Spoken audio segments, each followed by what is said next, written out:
അപ്പോൾ ഇന്ന് കല്യാണത്തിന് പോകുമ്പോഴുള്ളൊരു get ready with me video ആയിട്ടാണ് ഞാൻ വന്നിട്ടുള്ളത്. ഇതെൻ്റെ ആദ്യത്തെ get ready with me video ആണ്. അതുകൊണ്ട് തന്നെ എങ്ങനെ ചെയ്യേണ്ടതെന്ന് വലിയ പിടുത്തമൊന്നുമില്ല.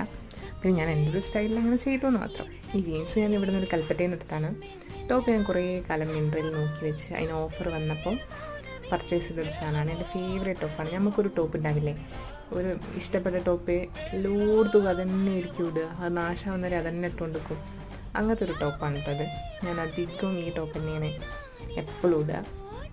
പിന്നെ ഫേസിൽ ഒരു സൺസ്ക്രീൻ O3+ പ്രൊഫഷണലിൻ്റെ ഒരു സൺസ്ക്രീനും പിന്നെ ഡാസ്ലോൻ്റെ ഒരു ലിപ്സ്റ്റിക്കും സ്വിസ് ബ്യൂട്ടീൻ്റെ ഐബ്രോ കം ഐലൈനർ, അത് രണ്ടും ആയിട്ടുള്ള ആ ഒരു പൗഡർ, ആ സംഭവമാണ് ഞാൻ യൂസ് ആക്കിയിട്ടുള്ളത് ഫേസിൽ. വേറെ ഒന്നും യൂസ് ആക്കിയിട്ടില്ല. പിന്നെ ഇതാണ് എൻ്റെ ഫൈനൽ ഔട്ട്ലുക്ക്. ഷാളൊക്കെ മാറ്റി, ആ ഷാൾ ചേരുന്നില്ലാന്ന് തോന്നിയപ്പോൾ ഞാൻ ഈ ഷാൾ എടുത്തിട്ടു. പിന്നെ ഒരു ബാഗും എടുത്ത് ഇട്ടു. ഇതാണ് ഇപ്പം എൻ്റെ ഫൈനൽ ലുക്ക്.